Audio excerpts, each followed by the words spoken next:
In preparation for the Jewish course of Why, which is beginning next week, where we will discuss 50 of the most perplexing questions in Judaism, and really that's a big part of what it means to be a Jew. We're people of the book, and we mature and we grow in our connection to our heritage, to God, through questioning and through understanding.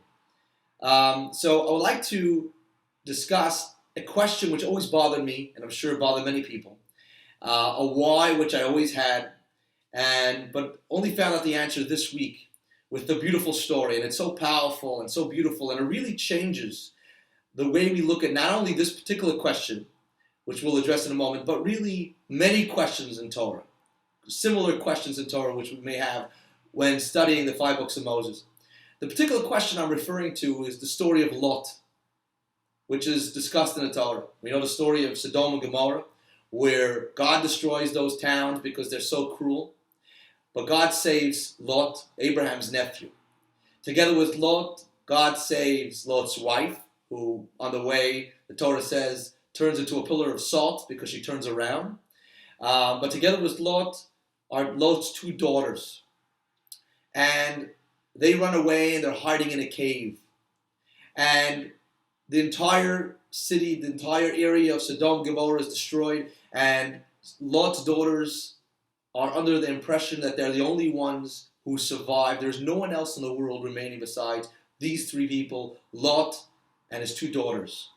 And the Torah tells us the story that they decide that they have to save civilization. There must be some sort of continuity, and therefore they get their father drunk, and they are impregnated by their own father. They did so because they thought they're saving the world. And so that's understandable.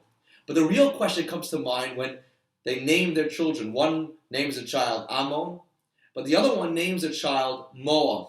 Moab is a very chutzpahdik way of naming the child, because Moab is Me'av, from my father. So she was literally naming her child without any sort of embarrassment, any sort of modesty, naming a child from my father, referring to the fact that the child was actually a product of her and her father. This is something you wouldn't expect from someone who was saved by God and someone who was a great niece of Abraham. But what's even more perplexing is what we know, that Moab, this child Moab, from Moab, King David came. Ruth is a descendant of Moab. King David, and eventually Messiah, which is a descendant of King David, are all children, all products of that union, of that child who was named Moab in such a unmodest way. Why is it that God saw that the ultimate Messiah, King David, should come from a child who was born under circumstances and named by a mother in such a callous way? And that's obviously a very strong question. I'm sure many people have thought of this. And, when you think about it, it's like, what explanation could there be? But then I was watching a class on a fantastic website, theyeshiva.net. You should check it out. Really phenomenal classes and discussions. And the story was told, and I checked it up at its source. The source for the story is Igros Moshe, which is a book by Reb Moshe Feinstein. Reb Moshe Feinstein was the foremost halachic authority in our post-Second World War era. In America, he addressed many of the greatest questions, a brilliant mind, a very pious man, really remarkable person. So this is the 8th volume of this. This is books of his responses, halachic responses. This volume was actually printed after he passed on, but these are his responses which they printed. And there's an introduction. And the introduction are stories about him, his life story. And the following story is mentioned. Okay? And the introduction to the story is that I understand that Moshe was once sitting with his son, who was a great rabbi in his own right.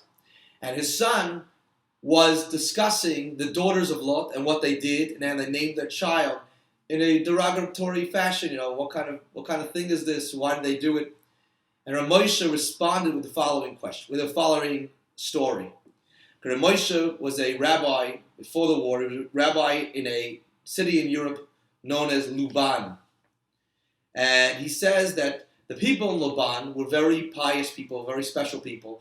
So much so that some of them were almost on the, experienced something similar to Ruach HaKodesh, divine spirit, which, this story is indication of that. Okay, the story goes as follows. He writes that there was a man who got very sick, and he was on his deathbed. And Reb Moshe, who was the rabbi of the town, came to visit him. And when Reb Moshe was there, the rabbi asked everybody to leave the room. And he tells Reb Moshe, let me tell you the reason for my illness. And he tells him that the week before, the Shabbat before, he was sitting Friday night with his family, and they were discussing the story of Lot and his daughters, and they were talking about the daughters of Lot in a very negative fashion. And the fact, how they named their child, and there's such, how unmodest that is, etc., etc. And they were talking about the fact that Messiah, the ultimate Messiah, is going to come from King David, from Ruth, and from Moab, from this child.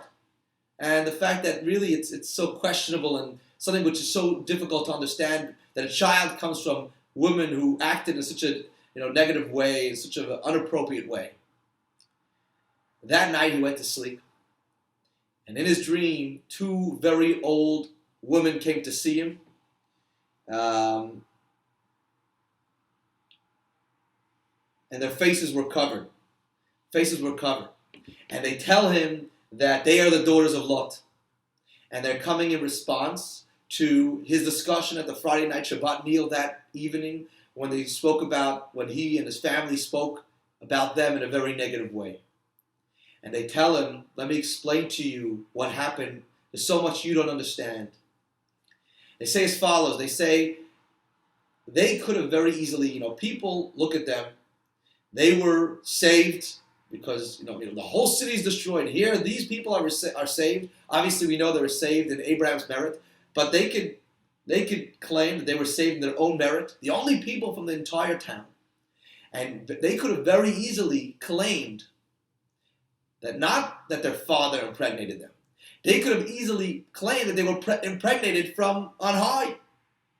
They're the mother, and the father is the Almighty. And they tell this man in his dream, as was done later on in history. And we could have started our own religion. Instead of embarrassing ourselves and naming our child Moab, which means from our father, which clearly brings out our wrongdoing, we could have gone the other way, take the other route, been, told everybody that this was, between us and God, this was something miraculous. People would have believed us because the fact that we were saved from Sodom was a miracle, and we could have started our own religion. We could have become a deity. Not only did we not do that and take advantage of the situation, we actually named the child Moab specifically, so that no one should have a doubt.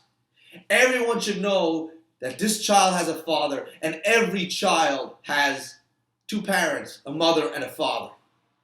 So we put our reputation on the line for all of history, just so that God's name should be sanctified, and everyone should know that there is no such thing as a child without a father. Every child has a father. And so does our child have a father. It's embarrassing, but that's the reality.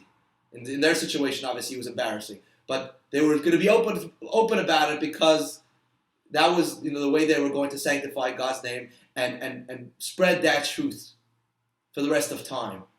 So they took it upon themselves. It was self-sacrifice, putting their name, their reputation on the line for the rest of time. And that is why they merited that eventually the ultimate Messiah will be their descendant. They forfeited the opportunity of having, a so-called Messiah, which they could have, created this illusion. And therefore, the reward is that the ultimate Messiah will come from them. And that's why Ruth comes from Moab, and King David, and eventually the ultimate Messiah will come from Moab as well. So it's very different than how we saw it until now. Really, the reason why it's so remarkable is because, we looked at it in a very negative way. The fact that they named the child this way and could not understand how Messiah can come from such a union and such a parent. But now it takes us the opposite is true. We understand how remarkable their actions were and how holy and how pure that deed was.